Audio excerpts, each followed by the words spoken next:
Assalamualaikum warahmatullahi wabarakatuh. Rekan Facebook, masyarakat Aceh dimanapun Anda berada, bersama acara kita Tazkirah hari ini bersama Tusuk Ayah Jenib, kita akan membahas tentang bagaimana tips sukses menghadapi ujian di era pandemik virus wabah ini.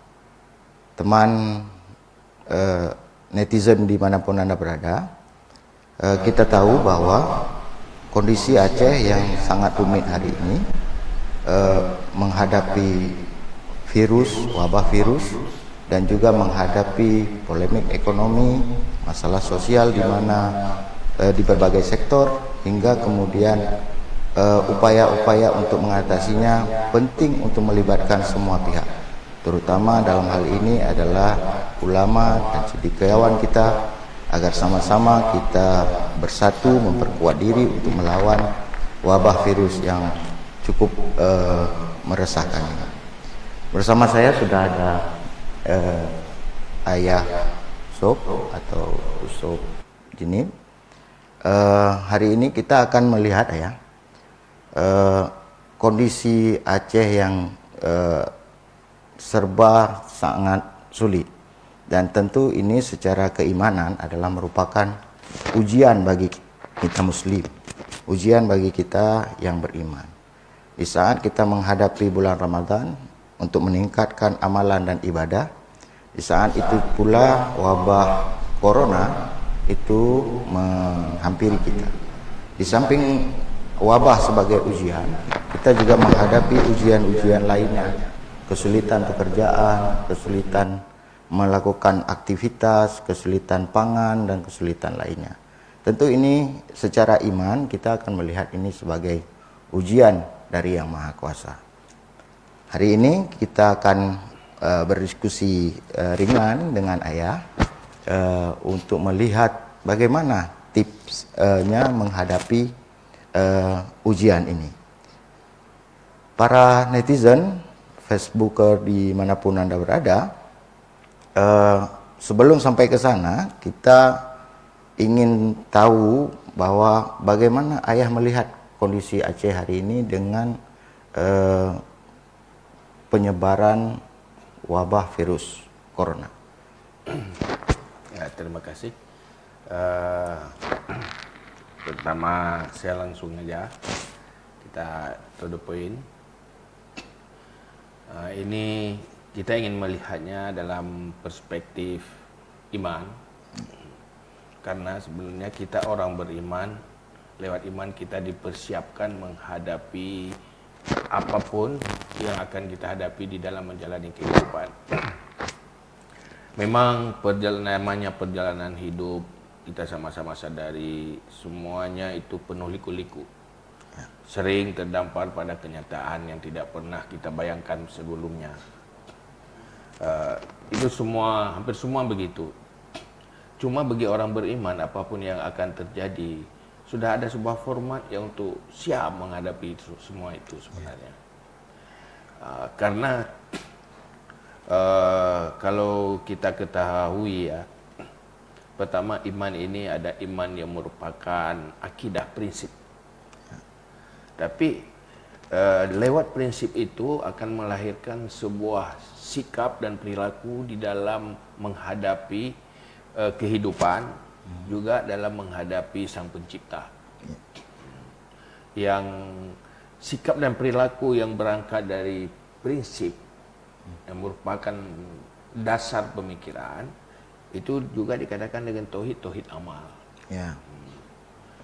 Tauhid amal sebuah sikap kepribadian, artinya sikap dalam kejiwaan kita yang lahir dari akidah itu. Cuma pada hari ini, bagi orang yang beriman, apapun yang terjadi sebenarnya tidak pernah kaget, karena mereka sudah mempersiapkan diri. Sampai pada sesuatu yang luar biasa tidak siap, harus mempersiapkan diri. Orang beriman itu. Itu kehilangan nyawa.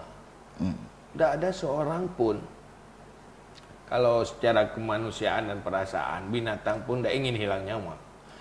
Tapi iman itu adalah sebuah konsep di mana manusia mempersiapkan diri untuk hilang sesuatu yang paling berharga, yaitu nyawa. Ya. Kalau untuk itu siap, yang lain lebih siap. Jauh lebih siap. Jauh lebih siap. Itulah kira-kira. Maka dalam hal ini, persoalan corona, ini banyak persoalan. Orang beriman melihat, pertama, kehidupan dunia ini darul mihad. Ini negeri cobaan, ini negeri ujian. Setelah negeri ini, baru negeri pembalasan. Ya. Ya. Apapun ujian, ya harus siap. Pertama, siap untuk diuji. Ya. Dalam sebuah peristiwa, termasuk ya sekarang sedang yang berkaitan dengan corona, wabah corona sedang tren. Sebenarnya sama aja. Orang beriman itu mampu mendeteksi kita sedang diuji apa sebenarnya. Ya. Pertama, di situ ada diuji kesadaran kita.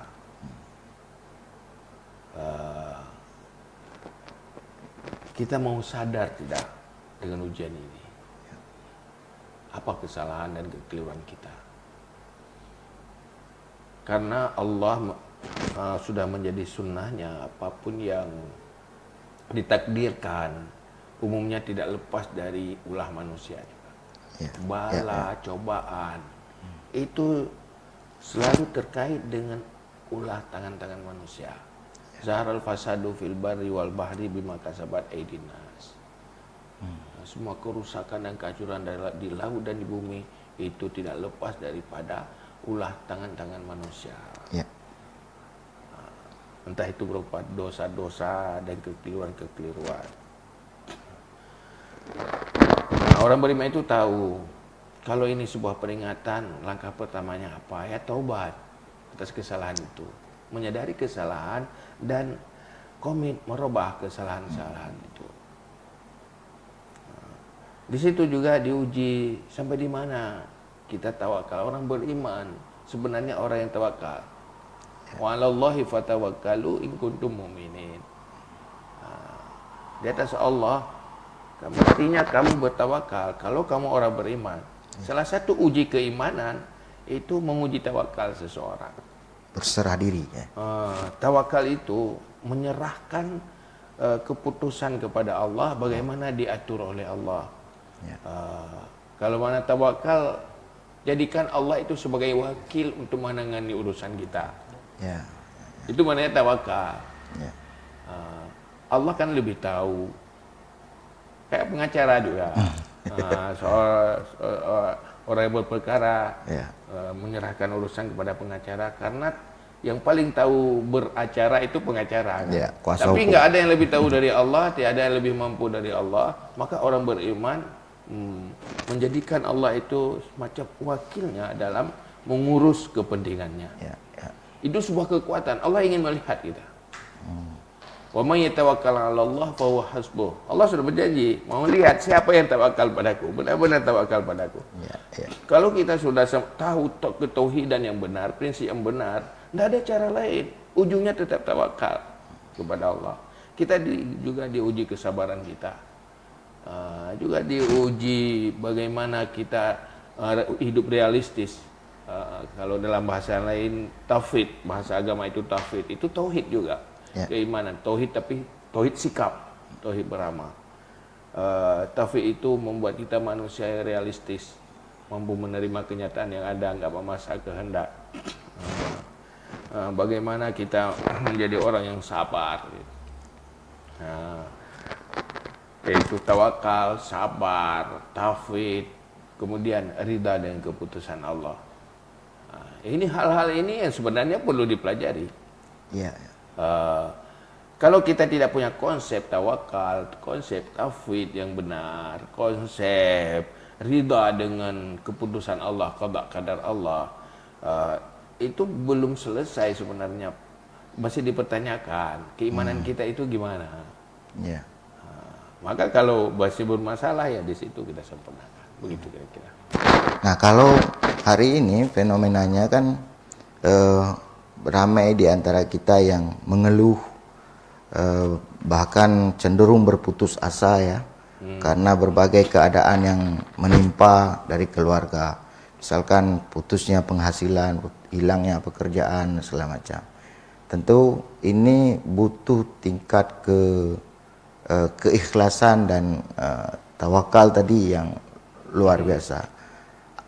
Apa langkah yang bisa masyarakat lakukan pada kondisi ini? Ya kalau langkah psikologisnya, langkah psikologis dulu. Ya. Artinya bagaimana mempersepsi masalah ini. Ya.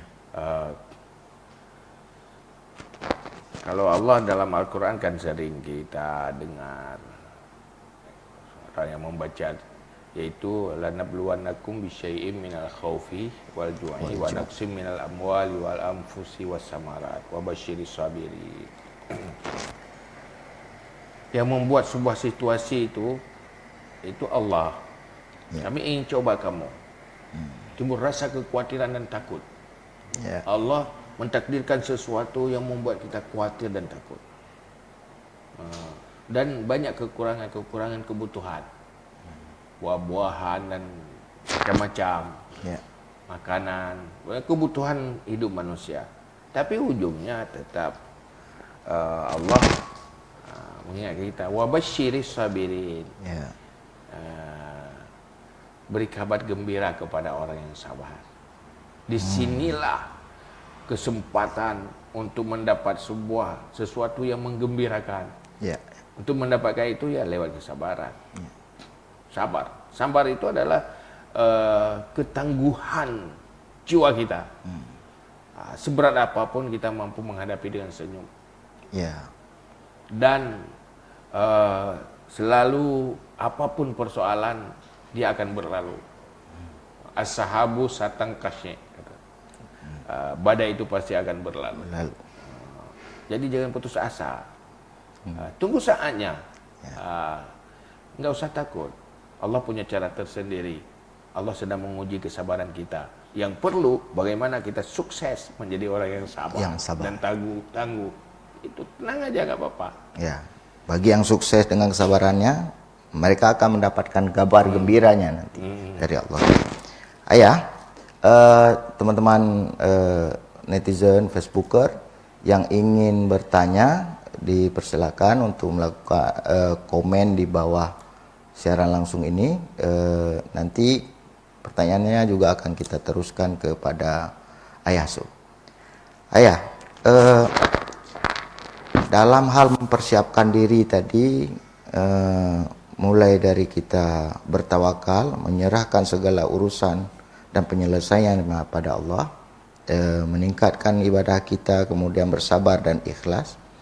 Tentu ada kewajiban dari kita sendiri ya terhadap sesama kita yang saat ini saling merasa takut tadi, merasa khawatir tadi, kemudian mengalami penderitaan secara sosial, ekonomi mungkin. Nah, ini dalam menghadapi ujian ini tentu kan ada beban juga di kita sesama manusia. Ini apa saja, Ayah? Itu tidak lepas dari apa yang kita katakan tadi. Ya. Yang menakdirkan orang itu musibah siapa? Allah. Yang mentakdirkan orang itu selamat dari musibah siapa? Allah. Yang mentakdirkan orang jadi pesakitan itu Allah. Yang mentakdirkan kita sehat itu Allah. Jadi semua takdir itu ujian. Ya. Di saat Allah mentakdirkan ada saudara kita yang musibah, ingin menguji kita sampai dia di mana kita punya akhlak, kepedulian antar sesama. Oke. Ini sebenarnya ujian. Allah mampu menyembuhkan. Ya. Tidak usah dibantu sama orang, Allah mampu. Allah mampu mengenyangkan pun bahkan. Allah mampu mengenyangkan, Allah mampu menyehatkan. Ya.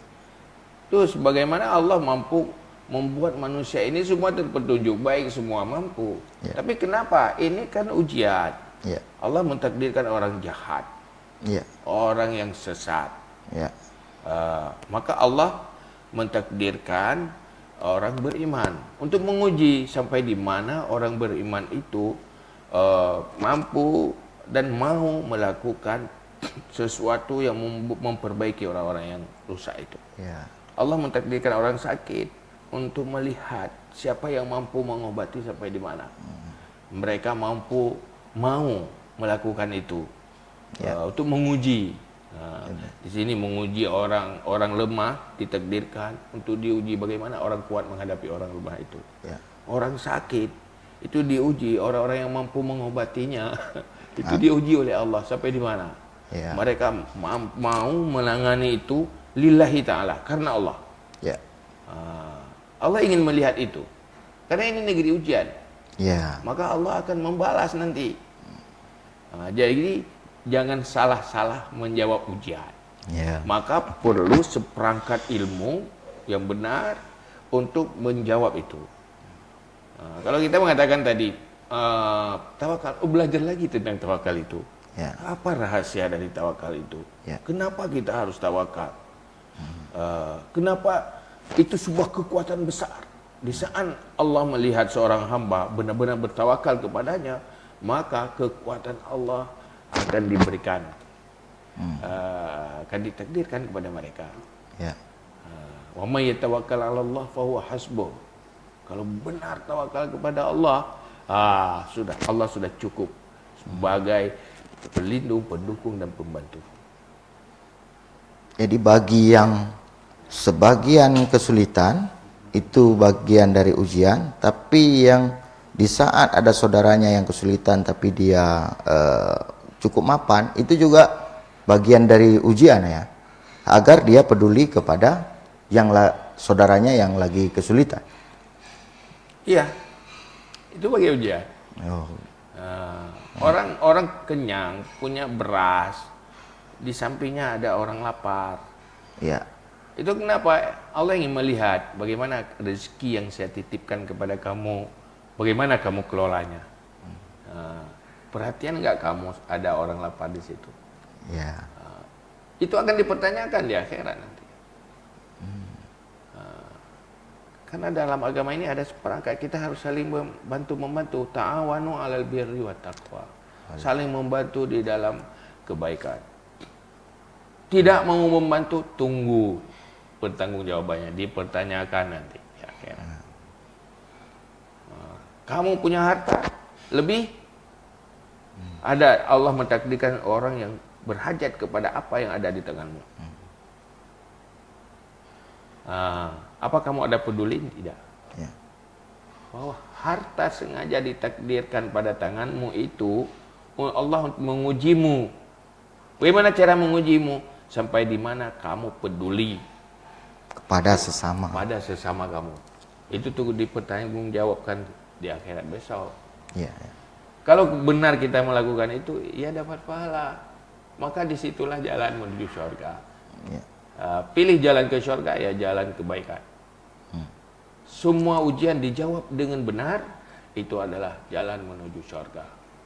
Semua cobaan dan ujian dijawab dengan keliru, jawabannya meresponnya dengan cara yang salah, itu jalan ke neraka. Resikonya bukan cuma persoalan di dunia, ada di akhirat. Jadi wabah, virus adalah ujian. Ujian. Cara menjawab kita yang tadi itu akan membantu untuk menjauhkan kita dari wabah ini. Wabah itu. Ayah, pada prinsipnya sebenarnya di Islam soal menjaga kesehatan, kemudian menjaga kebersihan diri, itu kan cukup sempurna dan cukup baik ya. Nah, di mana gapnya hingga kemudian ini agak seperti mulai harus diajari kembali hingga orang mulai sadar lagi tentang ini ya. Ya, ini sebenarnya persoalan yang sangat terkait dengan pola dakwah kita, sikap dan perilaku orang beriman. Ya. Inilah yang masalah yang sering menjadi pembahasan dalam pemikiran kita sebenarnya. Di saat kita memisahkan antara kehidupan dan agama. Ya. Ini yang menjadi masalah. Orang yang benar-benar tahu Islam secara lengkap, pasti tahu dia akan memperbaiki kehidupan. Ya. Ada kehidupan ibadah, ada kehidupan yang ibadah yang berkaitan dengan kepentingan akhirat, ada kehidupan dunia yang harus teratur dan rapi dia. Ya. Dan ini menjadi maqasid syariah. Salah satu maqasid 5 maqasid syariah itu, hifzuddinin summa nafsin, mal nasab wa misluha aklun wa irdun kana wajab. Ada persoalan menyelamatkan agama, menyelamatkan akal dan pemikiran, menyelamatkan nyawa, menyelamatkan harta, menyelamatkan harga diri, menyelamatkan, ya kalau harta berkaitan dengan kebutuhan ekonomi. Ini tujuan agama. Ya. Artinya kalau kita beragama benar, semua aspek itu akan rapi dia. Ya. Ini yang menjadi masalah. Ya. Baik, teman-teman netizen, di penghujung acara kita ini, atas pertanyaan dan tanggapan para teman netizen, akan dibahas dan dijawab nanti, dan untuk mendapatkan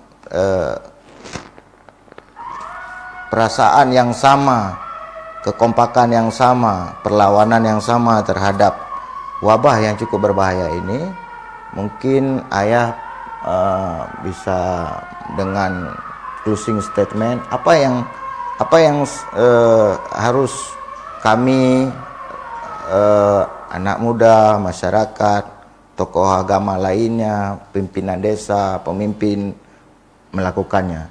Terus mungkin ada quote penting ayah kepada para medis yang ingin ayah sampaikan. Hal yang pertama, kalau untuk kita orang yang beriman ya, pertama kita harus yakin bahwa di agama kita punya konsep yang benar dan baik, yang sangat solutif untuk menghadapi persoalan itu, apapun persoalan, termasuk persoalan yang sedang kita hadapi. Ini ambillah kesempatan untuk beramal kita dalam kesempatan ini. Siapapun dia, untuk beramal. Menjadi amal yang mengubah menjadi sumber pahala. Apalagi yang untuk para medis itu. Ini kesempatan bagi mereka bersikap yang menjadi amal akhirat yang luar biasa. Karena mereka orang yang paling di depan dalam penyelamatan. Yang mentakdirkan mereka orang yang hidup dalam medis, dalam dunia medis itu Allah. Maka Allah mentakdirkan sesuatu yang berkaitan dengan dunia medis. Mereka menjadi garis di depan. Lakukan itu karena Allah. Allah ingin melihat hatimu. Apa kau lakukan karenaku? Maka tunggu pembalasannya. Maka di situ kita kembali lagi, dalam menghadapi itu tetap perlu konsep itu. Kita butuh konsep bertawakal, bersabar, realistis tauhid, yaitu menyerahkan keputusan yang terbaik pada Allah yang akan kita terima. Kemudian kita juga senang apapun yang akan diputuskan oleh Allah, kita sudah mempersiapkan diri. Artinya ridha dengan qada. Dan mari lewat ini kita lihat kembali agama kita. Ada jawaban di sana. Ayo. Maka saya mau duduk seperti ini untuk mengajak supaya semua kita yakin bahwa semua persoalan ada jawaban di agama. Kalau kita mengatakan agama tidak bisa menjawab, bukan agama yang tidak bisa menjawab. Kita belum tahu agama. Apa itu agama kita? Maka kita duduk begini. Itulah tujuan kita. Bahwa ini sebenarnya bagi orang beriman rahmat. Bagaimana membuat semua coba ini menjadi rahmat. Yang takut itu yang nggak beriman sebenarnya. Yang takut itu yang nggak tahu tentang ilmu-ilmu keimanan, baik dalam ilmu yang berkaitan dengan akidah atau yang berkaitan dengan sikap dan perilaku yang dikatakan dengan tauhid amal. Ya. Ayo kembali kepada agama kita. Maka kita duduk-duduk terus, kita Ya. kembali bahwa di sini loh jawabannya. Ya, betul. Terima kasih ya. Pemirsa dan teman-teman netizen dimanapun Anda berada. Demikian acara kita, tips ujian kita kembali kepada agama, karena di sana banyak sekali jalan keluar diajarkan kepada kita baik oleh Rasulullah maupun pedoman kita Al-Quran. Teman-teman netizen, terima kasih. Salam persahabatan. Assalamualaikum warahmatullahi wabarakatuh. Salam.